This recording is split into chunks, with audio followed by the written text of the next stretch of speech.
This is Jarrod Horak, and my How to Use Today's Racing Digest video series continues with a look at the race header. And I will use today's Racing Digest past performances for my examples, and all past performance data in this video provided by todaysracingdigest.com. And it's time to talk about the race header and how to use it in your daily handicapping. And if you want all of the elements of the race header in your handicapping, the complete digest is where you will find all of that. That is today's Racing Digest's most popular product. And now we'll look at the race header, and we're going to start at the top. And the top of the race header, you're going to see the track, which is Santa Anita, and it says 6th race. That's the first thing you're going to see. And for this example, the race that I'm using is the John Henry Turf Championship that was run on Saturday, September 27th. The distance is the next thing you'll see. It says 1.25 miles turf.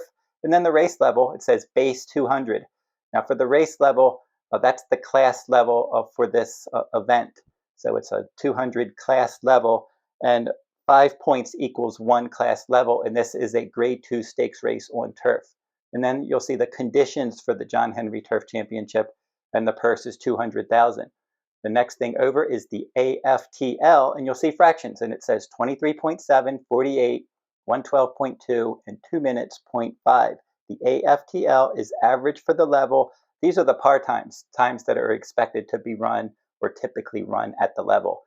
And then the next down, it says favorites, 39.2% wins and 75.9% in the money for favorites in this type of race.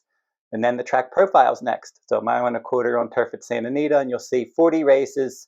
Front runners won 37.5%, pressers 27.5%, mid-pack runners won 30%, and rear runners won 5%.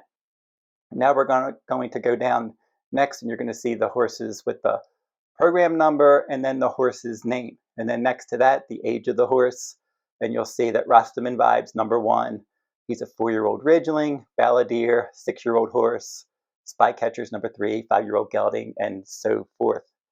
So the next column over, and you're going to see 18 different things. It says from 1 to 18. And 1 is the age of the horse. And then 2 is the equipment.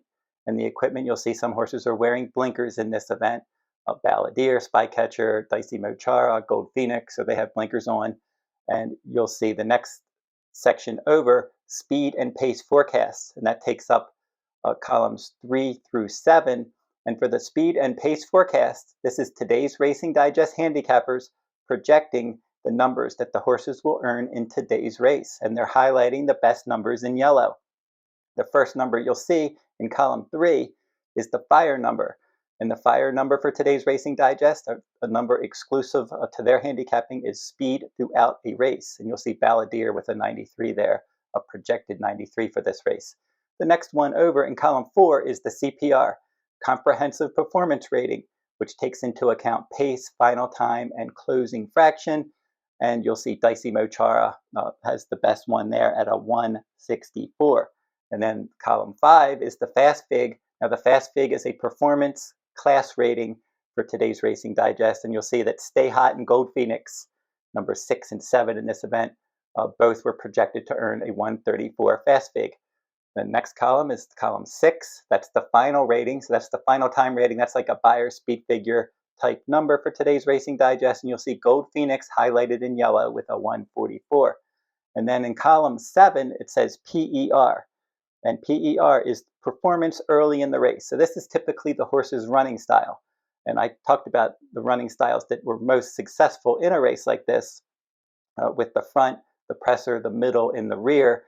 And then you'll see next to Rastaman Vibe, he has an M, so he's a mid-pack runner. Number 2, Balladeer, that one has an F. That one's the front runner and the only front runner listed in this event. And then right on down the line, you'll see the different running styles for the horses.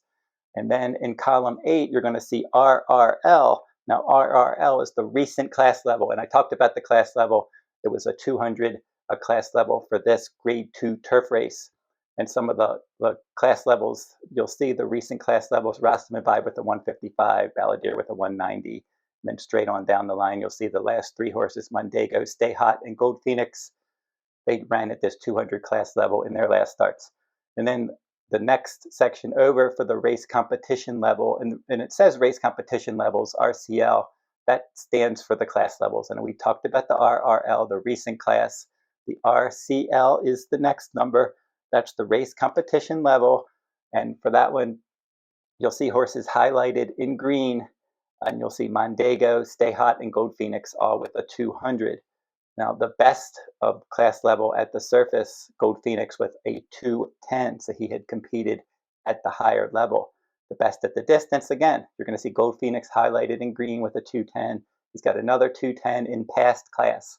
And typically that past class 210 level most likely was in the Breeders' Cup turf when he competed in that event. And then the average class level that he competes at, Gold Phoenix has the best with a 197 average class level. So he's looked like, based on all of those numbers, the class of the field. So that covered columns 8 through 13, and then we go to column 14 next, and that's the final time rating. From 14 through 17, you're going to see the best final time ratings. They're highlighted in light blue, the horses with the best numbers.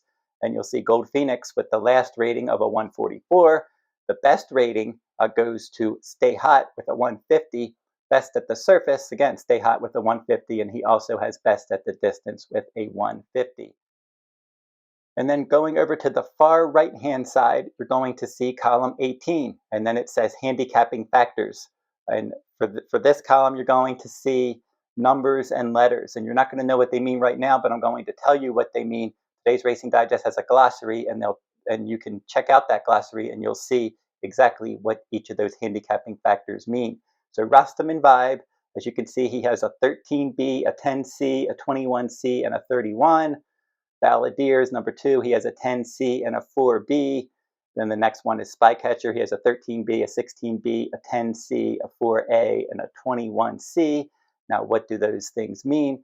And we'll pull up the glossary now, and it says handicapping factors, and then there are 32 handicapping factors. And we'll go through some of them just to see what they mean. So if you see a 5, that means it's a trouble-prone horse. If you see a 9, that horse could be part of the pace, or may not be suitable to today's pace. You'll see 10C, 10D, that's higher class or lower class. And then there's a glossary terms for each of this stuff to tell you exactly what they mean. If you see a 14, that's workouts. If you see a 15 or a 15A, those horses appear to have all of the elements for a very good performance under today's conditions. Some other things you're going to see, if you see a 19, that's an improving horse. If you see a 20, that's a long shot. And with looking overall, you're going to, the handicapper for today's Racing Digest will think that there are some elements present which makes that horse live at possibly a price. Work ready, the 23, you'll see that maybe the horse is working well, ready for a big effort. If you see a 26A, 26B, 26C, those are coming out of key races with 1, 2, or 3 or more winners. So those key races can be key as well in picking winners. 28, the horse had trouble in his most recent start. You see a 31, that's a strong finish. 32, won easily. So those are what those handicapping factors mean. And if you're using today's Racing Digest frequently, you'll get the hang of what all of those handicapping factors mean. So that's a look at the race header, all 18 columns, and what everything means. And looking back at the results of the John Henry Turf Championship, number 7, Gold Phoenix was your morning line favorite. Stay Hot was the second choice. Now, I made Stay Hot my top choice in this event, thinking that Gold Phoenix was going to take a good amount of money. Maybe Stay Hot would offer a little bit of value, but that's not the way it played out. They both went off 3-2, but Stay Hot was the actual favorite in this event, and Gold Phoenix did win. He got the better closing trip. Under Umberto Rispoli, he was able to save ground and close. Stay Hot swung wide under Mike Smith, and that made the difference, and Gold Phoenix was best by a length and a quarter. Stay Hot was second best in this event. So that's how the John Henry Turf Championship ended up playing out. And now we're going to look at some other examples on the Saturday card and to see what the race header thought. Now, looking at the 8th race, that was the Grade 2 Eddie D Stakes. And for that event, it was 6.5 furlongs on the downhill turf course. Now, looking at the speed and pace forecast highlighted in yellow, you can see that today's Racing Digest handicappers projected Reef Runner to earn the best fire number, CPR, fast, big, and final time rating. He also fit well on class, And then his last rating of a 144 was the best in the field, but that was at 5 furlongs. So he still needed to prove himself at 6.5 furlongs on the downhill course. Also, the inside post can be tricky sometimes running down the hill at Santa Anita, but Reef Runner was able to overcome that inside post. He rallied, he got up late, and he did win this event. So the handicappers for the digest were correct there. And this was a nice 5-1 winner, Reef Runner, in that Eddie D Stakes. And the final example race we'll look at for this video for Saturday, September 27th, it was the 9th race, the Grade 1 Goodwood at 1 mile and 1/8 on the main track. Now in this event, it was a 7-horse field, but we did have a scratch. Gaming ended up scratching for trainer Bob Baffert, but Baffert had 2 other runners in this event. But your morning line favorite was First Mission, and he was shipping into Santa Anita Park for trainer Brad Cox. And Full Serrano was the best local hope, it looked like on paper anyway. For Full Serrano, he was the second choice on the line, and then you had a couple of Bob Baffert 3-year-olds that had shown promise, and they were lightly raced and on the improve. But they were taking on older company in here. So First Mission did not go off as the favorite. He ended up going off as the second choice. Full Serrano was the favorite. He was my top choice. He had the outside post and good early pressing speed. I figured he would work out a good trip in this event, and he would be tough to beat. And he ran a quality race. He was able to get out there and set the pace, but Privman pressed him, and it ended up being Nevada Beach for trainer Bob Baffert at 8-1, pulled off the upset under Mike Smith. Now, looking at the speed and pace forecasts, you can see that the digest handicappers highlighted in yellow projected for the fire number for First Mission to get a 98, but Nevada Beach had a 96 and Full Serrano had a 96. The CPR, the comprehensive performance rating, First Mission was projected to earn a 133, and then right behind him was Full Serrano at a 132, and then right behind them, Nevada Beach at a 130. And then the Fast Fig had Express Train at a 134. He had the best Fast Fig, but he was an 8-year-old and his best days were behind him, so I was skeptical of that number. The final time rating went to First Mission at a 147, and then 146 for Nevada Beach and Full Serrano. And then looking at the running styles, you see Gaming, they had listed him as a front runner, but he wasn't one that was going to the front. First Mission didn't get out there and be part of the pace. You figure he would have been fairly close. And then the other front runner, Full Serrano, did his job. He did get up there, and he was right up on the pace.